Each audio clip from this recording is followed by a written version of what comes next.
ठंड में गरीब बहू के चटपटे छोले चावल। क्या कहा? लेकिन ऐसा कैसे हो सकता है? मेरे पति कहाँ गायब हो सकते हैं? हमारा बेटा तो सुबह सही सलामत काम पर गया था, लेकिन अचानक से ऐसा कैसे हो गया? नहीं, ऐसा नहीं हो सकता। अरे तुम दोनों खुद को संभालो, हमारे बच्चे को कुछ नहीं होगा, सब ठीक हो जाएगा। लेकिन कुछ तो था जो अभी परिवार वालों से छुपा हुआ था। सब जानने के लिए कहानी को शुरू से शुरू करते हैं। प्रीति चूल्हे पर चावल पका रही थी और वहीं दूसरी तरफ उसने कुकर में छोले उबाल कर रखे थे और दूसरे चूल्हे पर कढ़ाई में तेल डालकर उसमें प्याज, मिर्च, नमक और खूब सारे खड़े मसाले डालकर छौंक लगाया था। उसके बाद उसने उबले हुए छोले डालकर वो उसे भी पकाने के लिए रख देती है। खाना बनने के बाद, चलो सबका खाना बन गया है, खाना खाने आ जाओ।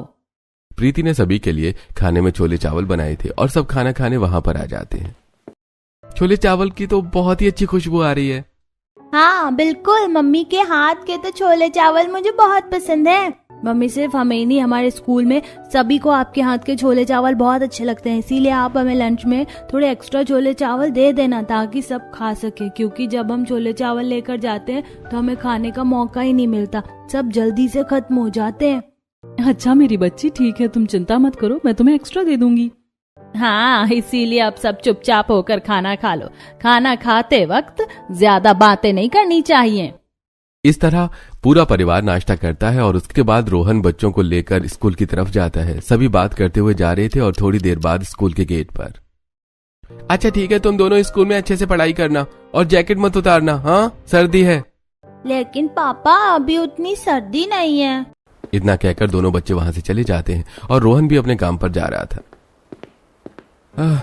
फिलहाल तो मेरी जिंदगी में और भी बहुत मुसीबतें हैं, पता नहीं मेरी जिंदगी से ये सस्पेंस पीछा कब छोड़ेगा। उसके बाद रोहन अपने काम पर पहुंच जाता है। वो एक फूड कंपनी में काम करता था। पहले तो रोहन वहां का एक नॉर्मल एम्प्लॉय था, लेकिन उसका प्रमोशन होने के बाद वो मैनेजर बन जाता है। फ्री टाइम में जब वो अपने दोस्त के साथ था तो उसका फोन बजने लगता है। पहले तो रोहन इग्नोर करता है, लेकिन बार बार उसके पास कॉल आती है। क्या बात है, फोन उठा लो, कुछ अर्जेंट लग रहा है।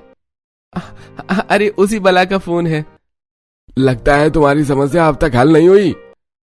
अरे बिल्कुल नहीं, ऐसे कैसे समस्या हल हो सकती है? इतना छोटा सा मामला नहीं है, ये सब चक्कर बहुत बड़े होते हैं। हाँ, चलो काम करते हैं। वहीं दूसरी तरफ बच्चे लंच में, अरे वाह, आज फिर तुम्हारे लंच से बहुत अच्छी खुशबू आ रही है। आज फिर तुम्हारी मम्मी ने छोले चावल बनाए हैं। हाँ बिल्कुल, हमारी मम्मी ने आज हमारे लिए छोले चावल बनाए हैं, इसीलिए हम तुम सबके लिए भी थोड़ा एक्स्ट्रा लेकर आए हैं। हाँ चलो सब मिलकर खाते हैं। तुम दोनों सच में बहुत अच्छे दोस्त हो, खुद भी अच्छा खाना खाते हो और हमें भी खिलाते हो। तुम्हारी मम्मी के जितने अच्छे छोले चावल कोई नहीं बना सकता, सबसे बेस्ट होते हैं। उसके बाद सभी बच्चे मिलकर लंच करते हैं। इस तरह दिन गुजर रहे थे। एक दिन सुबह जब रोहन बच्चों को स्कूल छोड़ने जा रहा था, पापा आज आप हमारे लिए आइसक्रीम लेकर आना। ऐसे मौसम में भी तुम्हें आइसक्रीम खानी है? हाँ पापा, हमें खानी है, अभी सर्दी कम हो गई, आप प्लीज हमारे लिए आज आइसक्रीम ले आना। अच्छा बाबा ठीक है, ले आऊंगा। वहीं दूसरी तरफ घर पर प्रीति जब घर का काम कर रही थी तब वो उनकी एक पड़ोसन मिठाई का डिब्बा लेकर आती है। अरे बताओ शांति और प्रीति, तुम दोनों कैसी हो? हम बिल्कुल ठीक है आंटी जी, आप बताइए कैसी हैं? मैं भी बिल्कुल ठीक हूँ, देखो मैं तुम्हारे लिए मिठाई लेकर आई हूँ। अरे वाह, आज तो तुम मिठाई लेकर आई हो, भला किस खुशी में बताओ तो? मेरे बेटे का रिश्ता तय हो गया है, बस अब जल्दी से अच्छा शुभ मुहूर्त देखकर उसकी शादी करेंगे। हाँ सच में, ये तो बहुत अच्छी बात है, तुम्हें बधाई हो। आपको बहुत बहुत बधाई हो आंटी जी, मैं अभी आपके लिए चाय नाश्ता लेकर आती हूँ। शांति और शीला बात कर रही थी तब प्रीति उनके लिए चाय नाश्ता लेकर आती है। अभी बहुत सारी तैयारी करनी है, घर में पेंट करना है, सब कुछ करना है, और अभी हम पेंट करवाएंगे तो तुम भी करवा लेना, सब काम साथ हो जाएगा। हम अभी नहीं करवा पाएंगे, अभी बिल्कुल भी बजट नहीं है। वैसे एक बात बताओ शांति, तुम्हारे बेटे को भी मैनेजर बने हुए 2 साल हो गए और मेरा बेटा तो उसके बाद मैनेजर बना था, लेकिन फिर भी तुम्हारे घर में कभी तंगी खत्म ही नहीं होती, जबकि तुम्हारा बेटा तो और भी अच्छी कंपनी में काम करता है। तुम्हारा पैसा जाता कहाँ है? या तुम हमें उल्लू बनाती हो? हम भला तुम्हें उल्लू क्यों बनाएंगे, अब इतने खर्चे हैं और भी बहुत चीजें होती हैं। बातचीत करने के बाद शीला अपने घर चली जाती है और शाम को जब रोहन घर आता है तो वो बच्चों के लिए आइसक्रीम लेकर आता है। आइसक्रीम देखकर दोनों बच्चे खुश हो जाते हैं।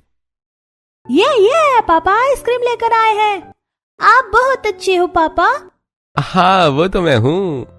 आपको इन दोनों के लिए आइसक्रीम लाने की क्या जरूरत थी? आपको पता है ना, सर्दी हो रही है और अभी भले ही ज्यादा सर्दी नहीं है लेकिन मौसम खराब रहता है। सुबह शाम की तो ठंड है, बच्चों को नुकसान कर सकती है। अरे तुम चिंता मत करो, बच्चों के ऊपर इतनी पाबंदी लगानी अच्छी नहीं होती।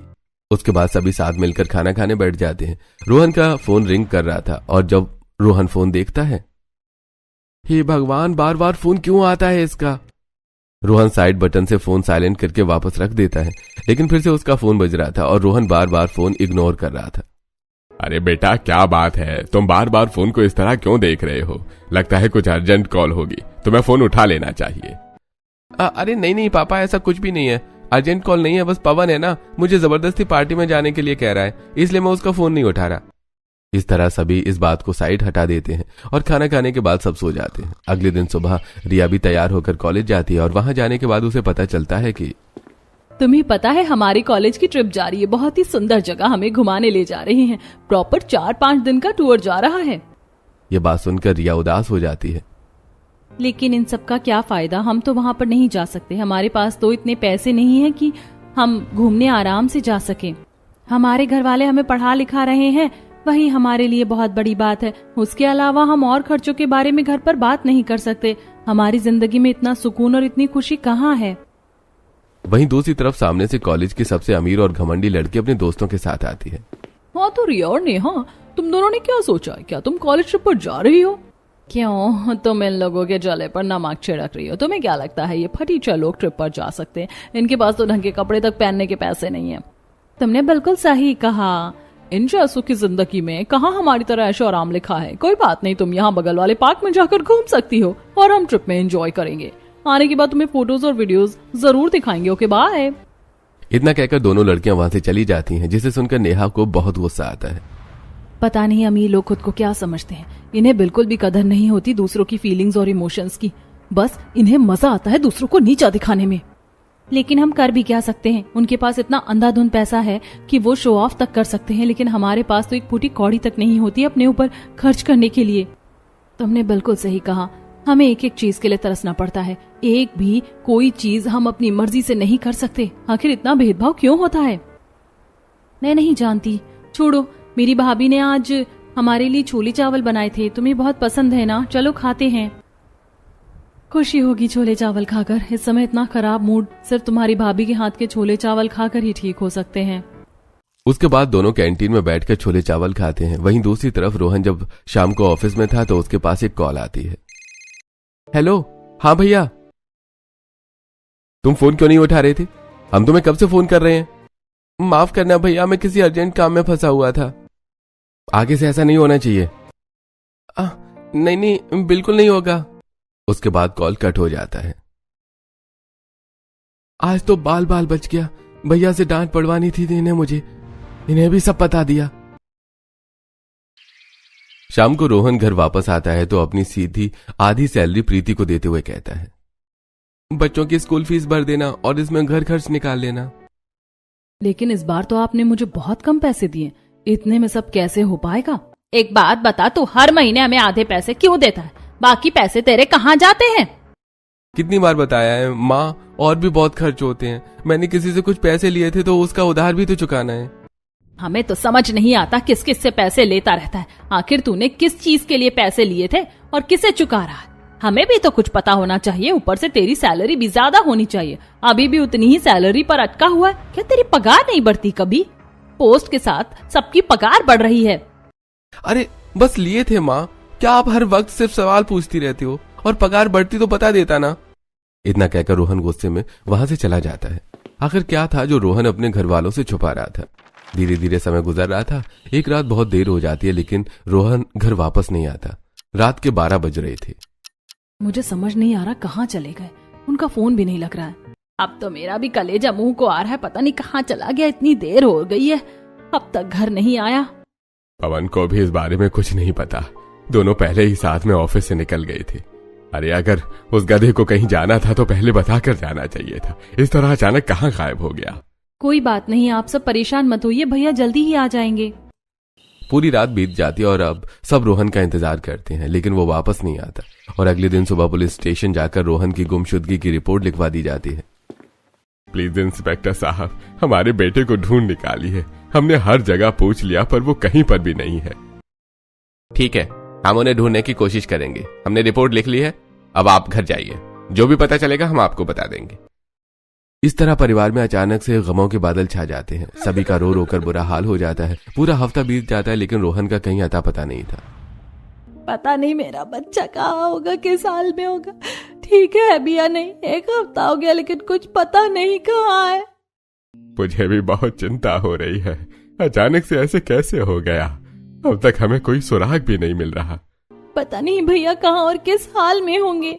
सभी का रोकर बुरा हाल था। तभी बच्चे भी पूछते हैं, मम्मी इतने दिनों से पापा क्यों नहीं आ रहे हैं? बेटा मैंने तुम्हें बताया ना, पापा किसी काम से बाहर गए हुए हैं, कुछ समय बाद ही आएंगे। अगर ऐसी बात है तो दादी और दादू रो क्यों रहे हैं? बेटा उन्हें बस पापा की थोड़ी फिक्र हो रही थी, इसीलिए तुम्हें चिंता करने की जरूरत नहीं है। पापा जल्दी घर वापस आएंगे। बच्चों के सवाल भी बड़ों को परेशान कर रहे थे लेकिन उन्हें बहलाने के अलावा और कोई चारा भी नहीं था। दिन गुजर रहे थे। अगर ऐसे ही सब चलेगा तो घर खर्च निकालना मुश्किल हो जाएगा। मुझे कुछ न कुछ काम करना होगा।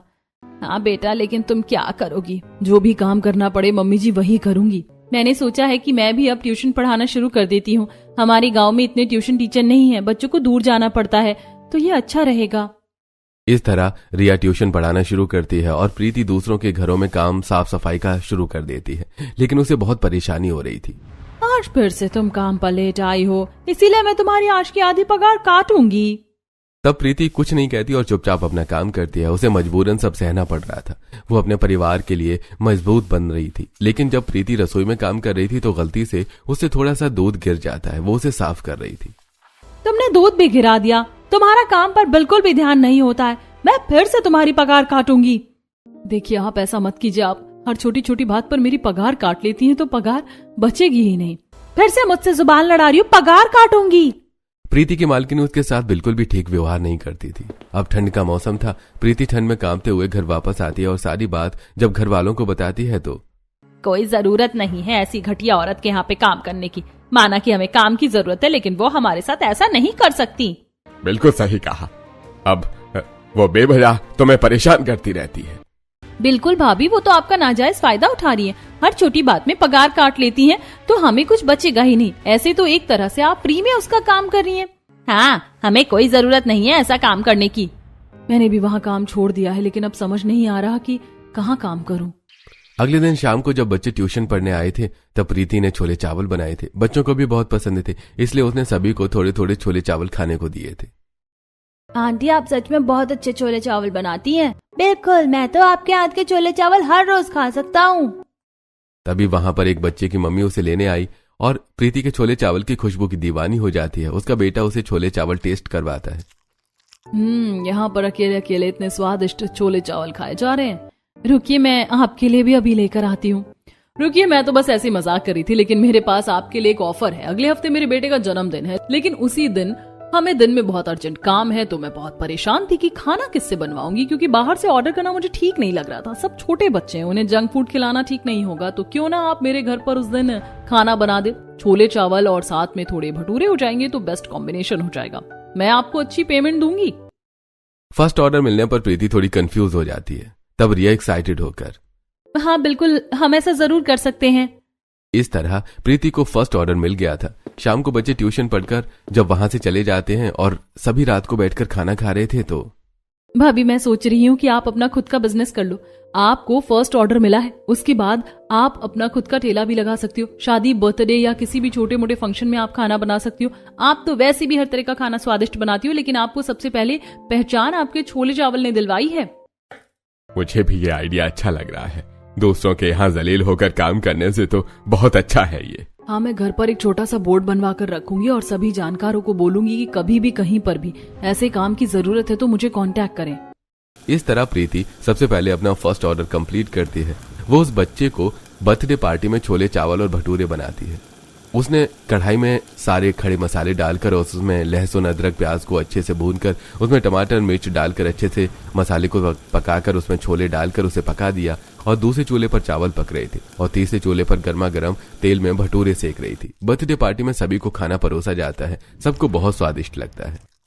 सच में आपने तो कमाल कर दिया, बर्थडे में जान ला दी। मेरे पास आपके लिए दूसरा ऑर्डर भी है, लेकिन वो अगले महीने। मैं उन्हें आपका नंबर दे दूंगी, वो आपको सारी डिटेल बता देंगी। जी शुक्रिया। फर्स्ट ऑर्डर कंप्लीट करने पर प्रीति को बहुत खुशी होती है और अब वो अपना छोले चावल का ठेला लगाना भी शुरू कर देती है। उसका ये काम बहुत अच्छा चल रहा था। छोले चावल लो, गर्मा गर्म छोले चावल, एक बार खाओगे तो बार बार खाते रह जाओगे। उसके पास ग्राहक आना शुरू होते हैं। अरे सच में आपके छोले चावल तो बहुत ही स्वादिष्ट होते हैं, इन्हें खाकर मजा आ जाता है। और इसका दाम भी एकदम सस्ता मजबूत टिकाऊ है।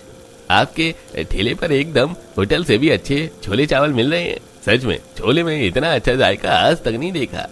इस तरह कोई भी प्रीति के हाथ के बने छोले चावल खाता तो बस तारीफ करता ही रह जाता था। एक तरफ प्रीति भी परिवार के लिए बहुत मेहनत कर रही थी। देर रात छोले चावल बेचने के बाद ठंड में कांपते हुए घर पहुंचती है।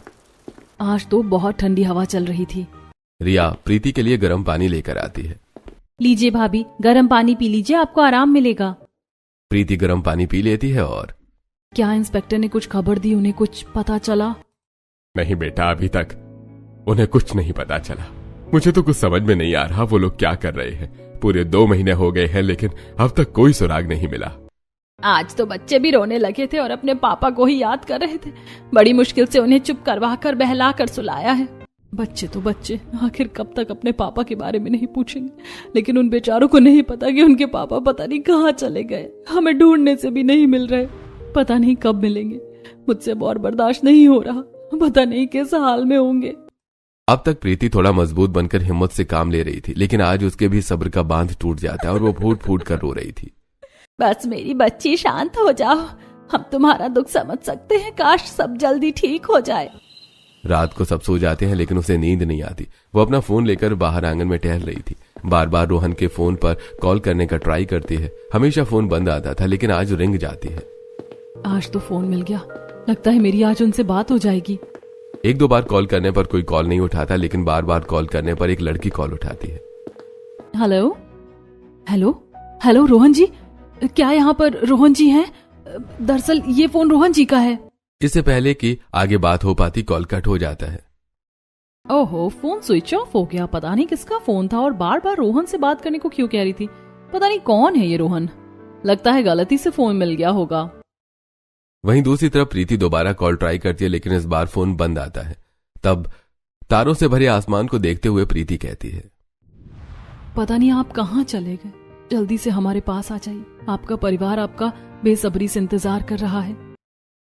इस तरह प्रीति और सभी बहुत परेशान हो रहे थे। देखते ही देखते समय गुजर जाता है और पूरे 3 महीने बाद एक दिन रोहन अपने ऑफिस में जॉब कर रहा था। चलो सारा काम खत्म हो गया है। उसका दोस्त उसके केबिन में आता है। चल यार, कब तक यहाँ पर बैठकर काम करता रहेगा? पार्टी के लिए हमें लेट हो रहा है। हाँ चल चलते हैं। काम खत्म करने के बाद दोनों पार्टी करने जाते हैं। तभी रोहन का फोन बजने लगता है। क्या हुआ, किसका कॉल है? अरे कुछ नहीं, मेरी पत्नी का कॉल है। मुझे यहाँ कहाँ अकेला छोड़ती है यार, थोड़ी देर बाद घर चलेंगे।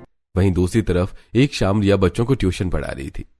बच्चों, जरा अच्छी सी पढ़ाई पर ध्यान दो। तुम्हारे फाइनल एग्जाम्स चल रहे हैं और तुम्हें है कि बस हर वक्त बातें ही करनी होती हैं। लेकिन मैम अभी होली भी तो आ रही है, हम बस उसी के बारे में बात कर रहे थे। होली के बारे में बाद में बात करना। चलो मुझे सब हिंदी में होली के ऊपर ऐसे लिख कर दिखाओ। सब बच्चे अच्छे से काम कर रहे थे और तभी वहां पर प्रीति खुश होकर एक चेक लेकर आती है।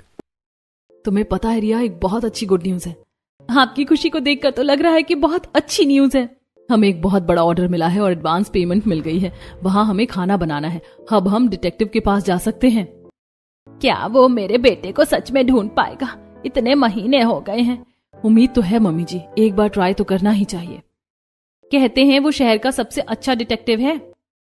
पैसे लेकर दोनों उसे डिटेक्टिव के पास जाती हैं। चिंता मत कीजिए, हम उन्हें ढूंढने की पूरी कोशिश करेंगे। प्रीति ने बड़ी मेहनत से डिटेक्टिव को देने के लिए पैसे इकट्ठे किए थे। उसका अब छोले चावल का बिजनेस बहुत अच्छा चल रहा था, लेकिन उसे किसी भी हाल में रोहन को ढूंढना था। बेटा, मुझे नहीं लगता अब रोहन आएगा। मैं हर संभव प्रयास करना चाहती हूँ। मुझे यकीन है आंटी जी वो जरूर आएंगे। मुझे भी यकीन है मेरा बेटा सही सलामत है। ठीक है, मैं चलती हूँ, तुम दोनों अपना ध्यान रखना। वहीं दूसरी तरफ रोहन को यह बात पता चल जाती है। क्या कहा? उन्होंने मेरे लिए डिटेक्टिव हायर कर दिया। मैं तुम्हें जैसा कहता हूं वैसा करो। मेरा सारा सामान ले जाकर उन्हें देना और वही कहना। कुछ दिन बाद एक आदमी रोहन का सारा सामान लेकर प्रीति के घर जाता है। तो आप डिटेक्टिव के पार्टनर हैं और कंपनी ने आपको यहाँ भेजा है, तो बताइए क्या पता चला आपको? देखिए, ये आपके लिए बहुत दर्दनाक खबर हो सकती है, लेकिन ये शर्ट आपके पति की है और इसके साथ वो सारा सामान है जो आखिरी बार वो साथ लेकर गई थी। शर्ट बुरी तरह से खून से लथपथ है। यह हमें जंगल के पास मिली है। पता चलता है कि आपके पति को जंगली जानवर ने खा लिया। ये खबर सभी के दिल को दहला देने वाली थी और कोई भी खुद को नहीं संभाल पाता। सबका रो रो कर बुरा हाल हो जाता है। अगले कई दिनों तक हर कोई एक गहरे सदमे में पहुंच जाता है। अब तो मेरा मन नहीं करता खुद भी जीने का। मेरे बच्चे के साथ इतना सब कुछ हो गया, आखिर उसके साथ ऐसा क्यों हुआ? बुढ़ापे में यही सब देखना रह गया था। प्रीति भी एकदम खामोश थी। वो बड़े ध्यान से उस शर्ट को देख रही थी। तभी पिंकी से गलती से शर्ट पर पानी गिर जाता है, जिसके बाद वो रंग फैलने लगता है और जब प्रीति शर्ट देखती है तो उसमें से रंग जैसी सुगंध आती है। ये खून नहीं है, ये तो बस लाल रंग है। हमें अभी डिटेक्टिव के पास जाना चाहिए। प्रीति की बात सुनकर प्रीति रिया वहां जाती हैं और सारी बात बताती है। तो ये बात है। वही मैं सोचूं कि आपने बीच में इन्वेस्टिगेशन के लिए क्यों रोक दिया, जबकि मुझे आपके पति के बारे में पता चल गया है कि वो कहाँ है और हमने आपके पास कोई आदमी नहीं भेजा था। वो कोई फ्रॉड होगा। सारा सच जानने के बाद प्रीति पूरे परिवार के साथ रोहन से मिलने उसके शहर वाले ऑफिस में जाती है, जहां पर वो रोहन को सही सलामत देखकर एकदम हैरान रह जाते हैं। रोहन भी सामने परिवार को देखकर दंग रह जाता है। वो उनके पास आता है, तभी पीछे से उसका दोस्त कहता है, अरे रवि, तुम यहाँ क्या कर रहे हो? अंदर बॉस तुम्हें बुला रहे हैं। चलिए चलो, मीटिंग शुरू होने वाली है। हाँ तुम चलो, मैं आता हूँ। रोहन उन सभी को पास के गार्डन में ले जाता है और वहां जाकर सब रोहन से पूछते हैं, तूने हमारे साथ इतना बड़ा विश्वासघात किया, तुझे जरा सी भी शर्म नहीं आई अपने परिवार को इस तरह छोड़ते हुए और झूठ बोलते हुए? तुझे पता भी है तेरे बिना हमने एक एक पल कैसे काटा था? क्या तुमने जो सुना है वो सच है? तूने यहाँ पर एक लड़की से शादी कर ली है? पहले तो रोहन कोई जवाब नहीं देता। आपने तो यहाँ पर नाम भी बदल लिया। यहाँ अच्छी कंपनी में नौकरी कर रहे हैं, एक लड़की से शादी कर ली, पूरा परिवार बसा लिया यहाँ पर। अगर जिंदगी में आगे बढ़ना था तो हमें साफ साफ कह देते। इस तरह इतना बड़ा खेल रचने की क्या जरूरत थी? इन सब की वजह से प्रीति को बहुत ठेस पहुंची और उसे बहुत गुस्सा आता है। आपकी वजह से हमें और आपके बच्चों को कितनी परेशानी हुई है। मैं आपको इस चीज के लिए कभी माफ नहीं करूंगी। डिवोर्स के पेपर पहुंचा दूंगी। जब कोर्ट में आना होगा तब आखिरी बार बच्चों से मिल लेना और उन्हें कोई अच्छा बहाना बताकर उनसे अलविदा कह देना, ताकि वो आपका इंतजार ना करें। इतना कहकर प्रीति गुस्से में मंगलसूत्र निकालकर रोहन को देकर वहां से चली जाती है। अब से तुम सच में हमारे परिवार का हिस्सा नहीं हो। प्रीति ही हमारी बेटी है। अब से तुम सच में हमारे लिए मर गई। अपनी शक्ल मत दिखाना कभी हमें। सच में मत दिखाना अपनी शक्ल भैया। आपकी वजह से भाभी ने और हमने बहुत कुछ झेला। भाभी का शुक्र मनाओ कि आपकी नई जिंदगी बर्बाद नहीं कर रही, क्योंकि उन्हें पता है कोई फायदा नहीं है। आपने उन्हें छोड़कर किसी और को चुना है, इसीलिए वो खुशी खुशी आपको जाने दे रही है। आपने एक बहुत नेक दिल लड़की का दिल दुखाया है। इतना कहकर पूरा परिवार गुस्से में वहां से चला जाता है और शाम को रोहन अपनी नई पत्नी के पास घर वापस जाता है। Oh my darling, आज आप घर जल्दी आ गए? बस आज कुछ भी करने का मन नहीं कर रहा है। बहुत दुख हो रहा है। किस चीज का दुख है आपको? कुछ नहीं, आज मैं थोड़ी देर अकेले रहना चाहता हूँ। रोहन खुद को कमरे में बंद कर लेता है और बस अपने परिवार की कही बातों को ध्यान से सोचने लगता है। सब खत्म हो गया। मैंने जैसा चाहा था वैसा हो गया, लेकिन उन सबको सच पता चलने के बाद मुझे बहुत बुरा लग रहा है। आखिर मैंने ऐसा क्यों किया? मुझसे बहुत बड़ी गलती हो गई। रोहन का पुराना परिवार उसे अपनाने से मना कर देता है और वो अपनी नई पत्नी के साथ रहता है।